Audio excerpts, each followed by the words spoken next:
भाई आज की वीडियो में हम बात करने वाले हैं पीसी के उस कंपोनेंट की जिसको बाई करते टाइम एक छोटी सी गलती आपके पीसी में शॉर्ट सर्किट का रीजन बन सकती है और इससे आपके सारे कंपोनेंट ख़राब हो सकते हैं।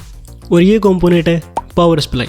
तो आज की वीडियो में आपको पावर सप्लाई की कंप्लीट इन्फॉर्मेशन दूंगा और इस वीडियो के एंड में मैं आपको कुछ बेस्ट पावर सप्लाई भी रिकमेंड करने वाला हूँ, तो वीडियो में एंड तक ज़रूर बने रहना। भाई पावर सप्लाई लेते टाइम सबसे पहली चीज़ हमारे दिमाग में आती है वोल्टेज, जिसको लेकर हर कोई कंफ्यूज हो जाता है। लेकिन ये पता करना बहुत ही आसान है कि आपके पीसी के लिए कितने वोल्टेज की पावर सप्लाई रिकमेंडेड है। और इसके लिए आपको चले जाना है पावर सप्लाई कैलकुलेटर पर, जिसकी लिंक मैं आपको डिस्क्रिप्शन में दे दूंगा। यहाँ आपको आपके बाकी के सारे कंपोनेंट सेलेक्ट कर लेने हैं और ये कैलकुलेटर आपको बता देगा कि आपके पीसी के लिए मिनिमम कितने वोल्टेज की पावर सप्लाई रिकमेंडेड है और फिर आप उसके हिसाब से पावर सप्लाई चूज़ कर सकते हो। इसके बाद नेक्स्ट पॉइंट आता है हमारे पास सर्टिफिकेशन।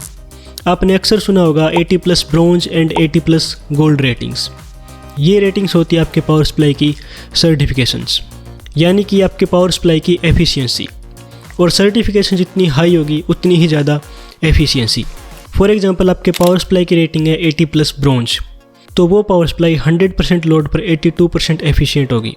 और अगर आपके पावर सप्लाई की रेटिंग है 80+ गोल्ड, तो वो पावर सप्लाई 100% लोड पे 87% एफिशिएंट होगी। और एफिशिएंसी जितनी ज़्यादा होगी उतनी ही आपको हेल्प मिलेगी हाई लोड वाले टास्क में, क्योंकि पावर की वजह से आपके किसी भी कंपोनेंट की परफॉर्मेंस कम नहीं होगी। और इसके बाद अगला पॉइंट आता है हमारे पास सेफ्टी प्रोटेक्शन, यानी कि पावर सप्लाई आपको कौन कौन सी प्रोटेक्शन प्रोवाइड करवा रहा है, जैसे कि overload protection, over temperature protection, short circuit protection और भी कुछ प्रोटेक्शंस हैं जो आपको स्क्रीन पे दिख रही होंगी। तो इनको ज़रूर चेकआउट कर लेना, क्योंकि ये प्रोटेक्शन आपके पावर सप्लाई और अदर कंपोनेंट को सेफ रखने में काफ़ी हेल्प करती हैं। इसके बाद नेक्स्ट पॉइंट आता है हमारे पास मॉड्यूलरिटी, एंड इसमें हमें 3 ऑप्शंस मिलते हैं: non modular, semi modular and fully modular. इसमें ज़्यादा कुछ सीन नहीं है, ये टाइप्स बने हैं सिर्फ केबल मैनेजमेंट के लिए। जैसे अगर आप नॉन मॉड्यूलर पावर सप्लाई लेते हो तो आपको केबल मैनेजमेंट का ऑप्शन नहीं मिलता, यानी कि आपको सारे केबल्स पावर सप्लाई के अंदर इनबिल्ट मिलेंगे, यानी कि आपको अपने कैबिनेट में वो सारी केबल्स रखनी पड़ेंगी, चाहे आपको उसकी ज़रूरत हो या फिर ना हो। इसके बाद आते हैं हमारे पास फुल्ली मॉड्यूलर पावर सप्लाईज। इन पावर सप्लाई में हमें पूरा केबल मैनेजमेंट देखने को मिलता है, यानी कि हमें पावर सप्लाई के साथ सारी केबल्स अलग से मिल जाएंगी। हमें जो केबल चाहिए वो हम लगा लेंगे और जो नहीं चाहिए उसको छोड़ देंगे। इससे हमारा जो कैबिनेट है वो साफ़ सुथरा रहेगा। एंड थर्ड ऑप्शन आता है हमारे पास सेमी मॉड्यूलर। अब सेमी मॉड्यूलर पावर सप्लाईज में क्या होता है कि जो हमारी नेसेसरी केबल्स हैं जिनकी हमें ज़रूरत हर पीसी बिल्ड में पड़ेगी, वो तो फिक्स होती है, उनको हम नहीं निकाल सकते। बाकी कुछ एक्सटेंशन यानी कुछ एक्स्ट्रा केबल्स होती हैं जो हम निकाल भी सकते हैं और लगा भी सकते हैं, यानी कि हमें थोड़ा बहुत केबल मैनेजमेंट मिलता है। तो अगर आप एक क्लीन पीसी बिल्ड करना चाहते हो, अपने कैबिनेट को क्लीन रखना चाहते हो, तो आप इस पावर सप्लाई के साथ जा सकते हो। और वैसे भी ये सिर्फ पैसों का खेल। अगर आपके पास पैसा है तो आप फुल्ली मॉड्यूलर वाली ले लो, अगर आपके पास पैसा नहीं है तो नॉन मॉड्यूलर भी ले लो, काम तो दोनों का सेम ही है। इसके बाद एक फीचर जो हमें अक्सर कन्फ्यूज कर देता है, जो कि है ATX 3 compatible and PCIe 5 ready. अब इन पावर सप्लाईज में क्या होता है कि भाई आपको बेहतर एफिशिएंसी एंड स्टेबिलिटी मिलती है और इसके साथ आपको PCIe 5 12VH पावर कनेक्टर मिलता है, जो 6000 वोल्टेज तक की पावर सप्लाई कर सकता है। यानी कि अगर आपके GPU को कभी एक्स्ट्रा लोड की ज़रूरत पड़ जाए, यानी कि हद से ज़्यादा पावर अगर आपके GPU को चाहिए, तो ये केबल आपके GPU को उतनी पावर सप्लाई करने में कैपेबल है।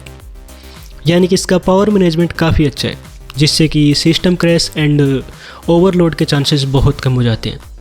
एंड इन पावर सप्लाईज का एक और बेनिफिट है कि ये आपकी बिजली का बिल भी अदर पावर सप्लाईज से कम कर देती है। इसके बाद नेक्स्ट पॉइंट आता है हमारे पास ब्रांड्स। और पावर सप्लाई में हमारे पास ब्रांड ऑप्शंस आते हैं कोरसैर, सीसोनिक, MSI, ASUS and cooler master. और भी ऑप्शंस है जो मैं आपको डिस्क्रिप्शन में मेंशन कर दूंगा। एक और बात जो मैं इस वीडियो में भी मेंशन कर चुका हूँ कि भाई सस्ते के चक्कर में फालतू के ब्रांड्स में पैसा बर्बाद मत करना, लाइक एंटी स्पोर्ट्स। अब क्यों नहीं करना, उसके लिए आप ये वाली वीडियो देख लेना जाके, आपको सारी चीज़ें समझ में आ जाएगी। और इस वीडियो में मैंने आपको ये भी बताया कि कैसे बड़े बड़े यूट्यूबर्स आप लोगों के साथ पीसी बिल्ड के नाम पे स्कैम कर रहे हैं। So to avoid these scams watch this video. इसके बाद आप रेडी हो पावर सप्लाई लेने के लिए। अगर अभी भी किसी को कोई कन्फ्यूजन रह जाती है तो मैं कुछ पावर सप्लाई रिकमेंड कर रहा हूँ, जिनकी लिंक आपको डिस्क्रिप्शन में मिल जाएगी। आप जाके उनकी स्पेसिफिकेशन चेक कर लेना, आपको आइडिया लग जाएगा कि आपको किस तरीके की पावर सप्लाई लेनी है। तो यार अगर आपको 500 वोट या फिर उससे कम की पावर सप्लाई चाहिए तो मैं आपको रिकमेंड करूँगा MSI A550BN, cooler master 550 V3 and Corsair CX 550। So under 500 voltage आपके लिए ये बेस्ट ऑप्शन है। अब अगर आपको 600 से 700 वोट की पावर सप्लाई चाहिए तो उसके लिए मैं आपको रिकमेंड करूँगा Corsair CX 650 and cooler master G750। Under 700 voltage ये पावर सप्लाई आपके लिए बेस्ट है। और भाई अगर आप तगड़ा पीसी बिल्ड कर रहे हो, आपको चाहिए 1000 या फिर उससे भी ऊपर, तो उसके लिए मैं आपको रिकमेंड करूँगा Corsair RM1000E, cooler master 1050 gold and MSI A1000G। So 1000 vote के लिए आपके पास ये बेस्ट ऑप्शन है। तो यार बस यही था आज की वीडियो में, and get ready for next video. एक बहुत ही खतरनाक वीडियो की शूटिंग चल रही है जो बहुत जल्द आने वाली है। So make sure to subscribe.